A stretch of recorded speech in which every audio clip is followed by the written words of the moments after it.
નમસ્કાર મિત્રો, હું સચેત કણઝારિયા આપનું જ્ઞાન દર્પણ એકેડમીમાં સ્વાગત કરું છું. આજે આપણે વાત કરવાના છીએ ધોરણ 7ના શબ્દ સમૂહ માટે એક શબ્દની.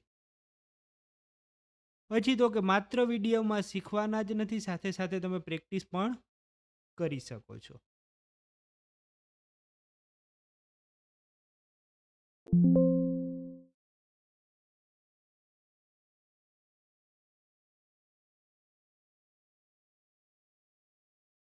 તો પછી તો કે તરતનું જ દોહેલું દૂધ, તો એને કહેવાય શેઢકડું.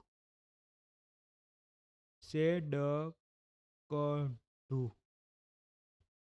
ઈચ્છા અનુસાર દૂધ આપનારી ગાય, તો એને કહેવાય કામધેનુ. કામધેનુ. પછી તો કે બે શું છે, તો કે પ્રસૂતિ વચ્ચેનો ગાળો, એને કહેવાય ઉબેલ. ઉબેલ.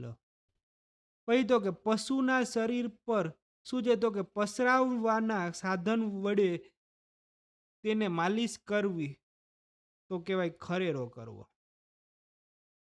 ખરેરો શું છે, તો કે કરવો. પછી તો કે ઘી ગોળ સાથે ચોળેલો બાજરી વગેરેનો લોટ, તો એને કહેવાય શું છે, તો કે કુલેર. પછી તો કે મંદિરના છેક અંદરના ભાગમાં જવાનું દ્વાર, એને કહેવાય ગર્ભદ્વાર. ગર્ભદ્વાર. પછી તો કે પ્રવેશ માટેનું દ્વાર, તો એને કહેવાય પ્રવેશ દ્વાર. પ્રવેશ દ્વાર.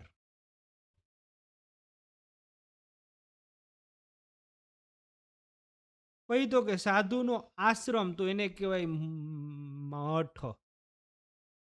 પછી તો કે કોઈની સ્મૃતિમાં બંધાવેલું મંદિર, તો એને કહેવાય સ્મૃતિ મંદિર. શું છે, તો કે સ્મૃતિ અને મંદિર. આઈ જાઓ. શું છે, તો કે આ સ્મૃતિ અને આ મંદિર. પછી તો કે મરણ પછીનું, તો મરણોત્તર.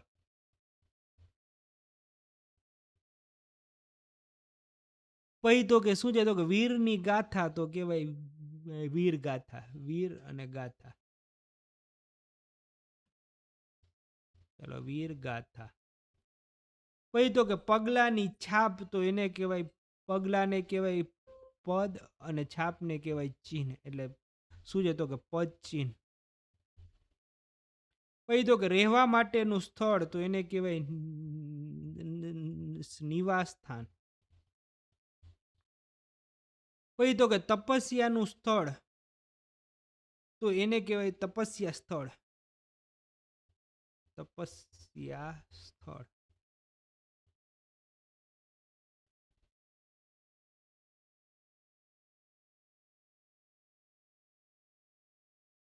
ચાલો. પછી તો કે જિંદગીનું વૃત્તાંત, તો એને કહેવાય શું છે, તો કે જીવન ચરિત્ર. જીવન ચરિત્ર. પછી તો કે નવરાત્રીનો સમૂહ, તો એને કહેવાય નવરાત્રી. નવરાત્રી.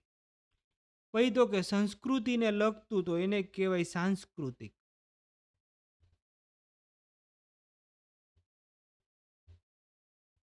સંસ્કૃતિ. ઘણા કાળથી ચાલ્યો આવતો રીત રિવાજ, તો એને કહેવાય પરંપરા. પરંપરા. પછી તો કે જુદા જુદા દેશમાં ફરવું તે, તો એને કહેવાય દેશાટન.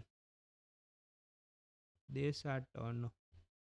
ઉત્તમ ઉક્તિ કે કથન, તો એને કહેવાય સુક્તિ. સુક્તિ. તો આ હતા આપણે ધોરણ 7ના શબ્દ સમૂહ માટે એક શબ્દ. અસ્તુ. જય હિન્દ, જય ભારત.